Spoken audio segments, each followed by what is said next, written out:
प्रिय विद्यार्थियों, आज हम लोग सीखेंगे किसी सारणिक की सहायता से किसी त्रिभुज का क्षेत्रफल ज्ञात करना। उस त्रिभुज का क्षेत्रफल ज्ञात करना जिसके निर्देशांक हमें दिए हुए हैं और उन निर्देशांकों की सहायता से हम सारणिक के द्वारा उसका क्षेत्रफल ज्ञात करेंगे। आज हम सारणिक की सहायता से किसी त्रिभुज का क्षेत्रफल ज्ञात करेंगे। ऐसे त्रिभुज का क्षेत्रफल जिसके शीर्षों के निर्देशांक हमें ज्ञात हैं। मान लीजिए कि एक त्रिभुज है जिसके शीर्ष बिंदु हैं x1 y1, x2 y2, x3 y3। तो हम कक्षा 11वीं में उस त्रिभुज का क्षेत्रफल कोऑर्डिनेट ज्योमेट्री के द्वारा निकालना सीख चुके हैं और हम जानते हैं कि उसका क्षेत्रफल जो यहाँ पर एक्सप्रेशन लिखा हुआ है हाफ और ब्रैकेट में x1 y2 minus y3 plus x2 into y3 minus y1 plus x3 into y1 minus y2 के द्वारा ज्ञात किया जाता है। मान लीजिए कि त्रिभुज जिसके निर्देशांक a, b और c हैं, तो ये शीर्ष हमको दिए हुए हैं। ये बिंदु a के निर्देशांक दिए हुए हैं, ये बिंदु b के निर्देशांक दिए हुए हैं और ये बिंदु c के निर्देशांक दिए हुए हैं। तो इस स्थिति में इसका क्षेत्रफल हम इस एक्सप्रेशन के द्वारा ज्ञात करते हैं। ये हम लोगों ने कक्षा 11वीं में पढ़ा है। अब इसी चीज़ को यदि हम इस सारणिक को सॉल्व करें, जो आप देख सकते हैं, इस सारणिक को यदि हम सॉल्व करें तो यही एक्सप्रेशन आपको प्राप्त होगा जब हम इसको हल करके देखेंगे। तो ये एक सुविधाजनक रूप है जिसके द्वारा हम निर्देशांकों को इस सारणिक में लिख लेते हैं और सारणिक को हल करने वाली विधि से इसको हल करके उत्तर आसानी से प्राप्त कर लेते हैं। अब इसी चीज़ को हम उदाहरण के द्वारा समझने का प्रयास करते हैं। एक एग्जांपल हम ले रहे हैं यहाँ पर। उदाहरण 17। इसमें हमें एक त्रिभुज का क्षेत्रफल ज्ञात करना है और जिसके शीर्ष दिए हुए हमें 3 8 माइनस 4 2 5 1। तो इसी सूत्र में हमने यहाँ पर हम देख सकते हैं x1 y1 की जगह पर 3 8 है, x2 y2 की जगह पर माइनस 4 2 है और x3 y3 की जगह 5 1 है।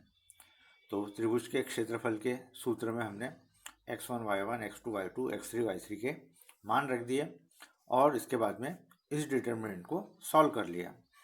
जिस तरह से डिटरमिनेंट को सॉल्व करते हैं 3 इंटू 2 माइनस 1 इंटू 1 माइनस 1, ये आप देख सकते हैं यहाँ पर। तो इस तरह से हमने इस डिटरमिनेंट को पूरा लिखा और जब हमने इसको सॉल्व किया तो इसका मान आ रहा है 61/2। अब इसमें जो इस तरह से हमें कोई से भी शीर्ष दिए हों तो त्रिभुज का क्षेत्रफल ज्ञात कर सकते हैं। अब चूंकि ये हम गणितीय रूप से डिटरमिनेंट सॉल्व कर रहे हैं तो हो सकता है किसी स्थिति में इसका मान ऋणात्मक आ जाए, लेकिन चूंकि त्रिभुज का क्षेत्रफल हमेशा धनात्मक होता है इसलिए हम इस क्षेत्रफल को निरपेक्ष मान लेंगे। हम सारणिक का निरपेक्ष मान लेते हुए इस क्षेत्रफल को ज्ञात करेंगे। लेकिन यदि क्षेत्रफल दिया हो तो गणना के लिए सारणिक का धनात्मक और ऋणात्मक दोनों मान का उपयोग करेंगे। और यदि 3 बिंदु दिए हुए हैं और वो एक ही सरल रेखा पर स्थित हैं, मान लीजिए कि 2 बिंदु एक सरल रेखा पर होते और तीसरा बिंदु अलग होता, तो उस स्थिति में एक त्रिभुज का निर्माण होता। लेकिन यदि ये बिंदु इस सरल रेखा पर स्थित हो जाए तो अर्थात ये वाली स्थिति, तो इस स्थिति में हम देख सकते हैं कि तीनों बिंदुओं के द्वारा जो त्रिभुज बन रहा है उसका क्षेत्रफल 0 होगा। तो यदि हमें 3 बिंदुओं को संरेखीय बताना है अर्थात कोलिनियर अर्थात एक ही रेखा पर स्थित बताना है तो हमें तीनों बिंदुओं से बनने वाले त्रिभुज का क्षेत्रफल 0 बताना होगा। तो अब आगे के प्रश्नों में हम इन्हीं चीज़ों को देखते हैं।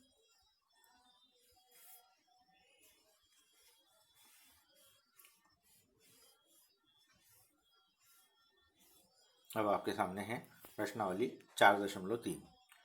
पहला सवाल है, दिए हुए बिंदुओं के आधार पर त्रिभुज का क्षेत्रफल ज्ञात करना। तो हम जानते हैं केवल इसमें 3 बिंदु दिए हुए हैं हमें, x1 y1, x2 y2 और x3 y3। इन तीनों बिंदुओं को इस सूत्र में रखा हमने अभिष्ट क्षेत्रफल के। x1 y1 की जगह 1 0 रख दिया, x2 y2 की जगह 6 0 रख दिया, x3 y3 की जगह 4 3 1 रख दिया और इस डिटरमिनेंट को हमने सॉल्व किया। सॉल्व करने के बाद हम प्राप्त कर रहे हैं 15/2 वर्ग इकाई। ये इस त्रिभुज का क्षेत्रफल प्राप्त हो रहा है। ठीक इसी ढंग से इस दूसरे सवाल को भी हल किया है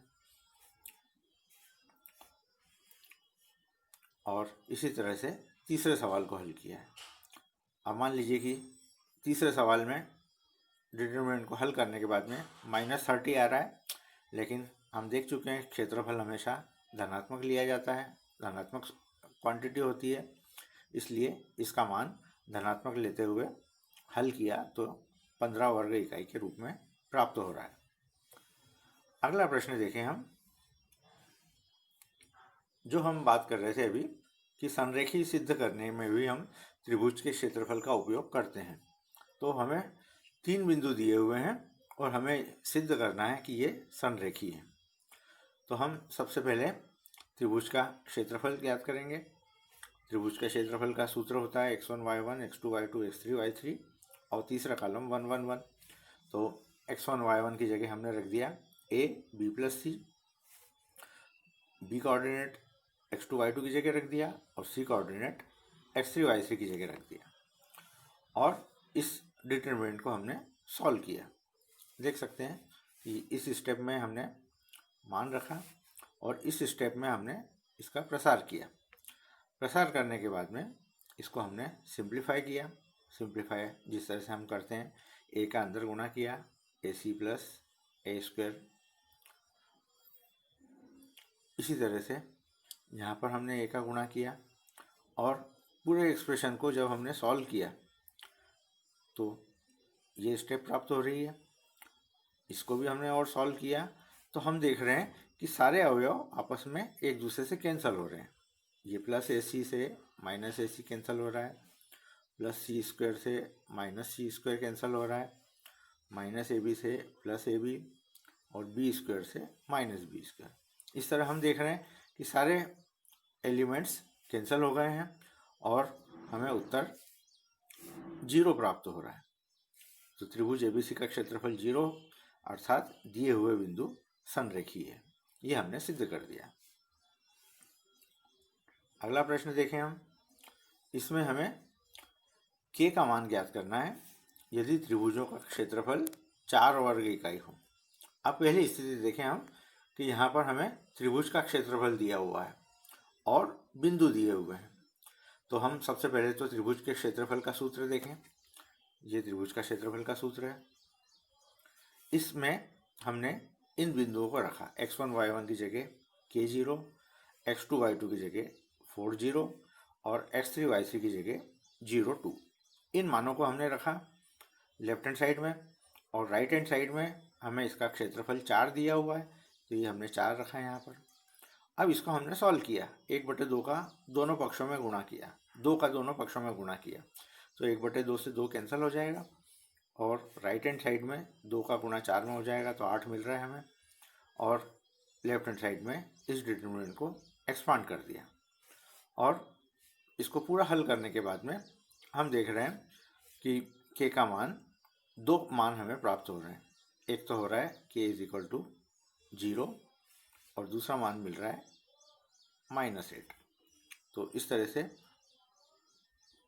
-2k + 8 = -8। इस स्थिति में k का मान हमें प्राप्त हो रहा है 0 और +8।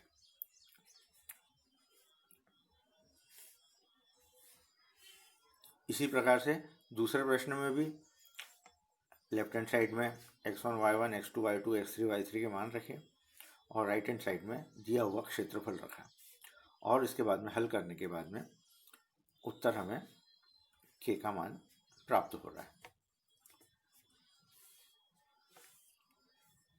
अगले प्रश्न में देखें हम प्रश्न क्रमांक 4 में सारणिकों का प्रयोग करके दो बिंदुओं को मिलाने वाली रेखा का समीकरण ज्ञात करना है। अब ये दो बिंदु हमें दिए हुए हैं, बिंदु 1, 2 और 3, 6। अब हम लोगों ने 11वीं कक्षा में पढ़ा है कि दो बिंदुओं से जाने वाली रेखा का समीकरण, मान लीजिए कि एक बिंदु है x1 y1 और दूसरा बिंदु है x2 y2। तो हमने समीकरण ज्ञात किया हुआ है कोऑर्डिनेट ज्योमेट्री में, जो इस प्रकार होता है y minus y1 is equal to y2 minus y1 upon x2 minus x1 और ब्रैकेट में x माइनस x1। ये चीज़ आप लोगों ने 11वीं कक्षा में पढ़ी है, लेकिन अब इसी समीकरण को हम सारणिक के द्वारा प्राप्त करेंगे। तो देखें हम किस प्रकार से प्राप्त करते हैं। सबसे पहले हमने एक स्वेच्छ बिंदु मान लिया कि ये बिंदु P जो है, ये बिंदु P, ये रेखा A और B को मिलाने वाले रेखा खंड पर स्थित है। अब हम देख सकते हैं कि ए पी बी संरेखीय हो गए, इसलिए इनसे बनने वाले त्रिभुज का क्षेत्रफल 0 होगा। तो हमने त्रिभुज के क्षेत्रफल में इन मानों को रख दिया। ए बिंदु के निर्देशांक 1, 2 रख दिए हमने, बी बिंदु के निर्देशांक 3, 6 रख दिए और पी बिंदु के निर्देशांक x, y।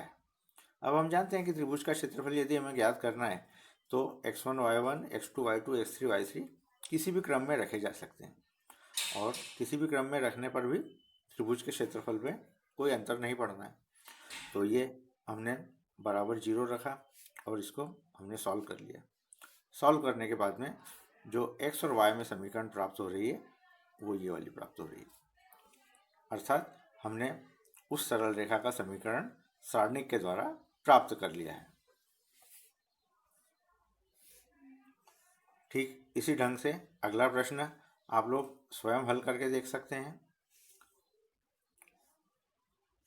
प्रश्न क्रमांक 5, इसमें हमें 3 शीर्ष दिए हुए हैं और त्रिभुज का क्षेत्रफल दिया हुआ है, तो हमें k का मान ज्ञात करना है। अब इस तरह का प्रश्न ऑब्जेक्टिव में पूछा जा सकता है, शॉर्ट आंसर टाइप क्वेश्चन में पूछा जा सकता है। तो करना इसमें वही है, लेफ्ट हैंड साइड में हमें बिंदु रख करके त्रिभुज का क्षेत्रफल ज्ञात करना है और राइट हैंड साइड में त्रिभुज का क्षेत्रफल हमें दिया हुआ है। तो इस स्टेप में हमने लेफ्ट हैंड साइड और राइट हैंड साइड में दोनों जगह मान रखा, और जिस ढंग से हम सवाल को हल करते हैं उस ढंग से हमने लेफ्ट हैंड साइड और राइट हैंड साइड को सिंप्लीफाई किया। सबसे पहले सारणिक का प्रसार किया और इधर जो 1/2 है उसको हम राइट हैंड साइड में ले जाएंगे तो ये 70 हो गया, और फिर इसको हल करने के बाद में हम प्राप्त कर रहे हैं k का मान -12 और -2। तो इस तरह से हम सारणिक के द्वारा किसी त्रिभुज का क्षेत्रफल ज्ञात कर सकते हैं। धन्यवाद।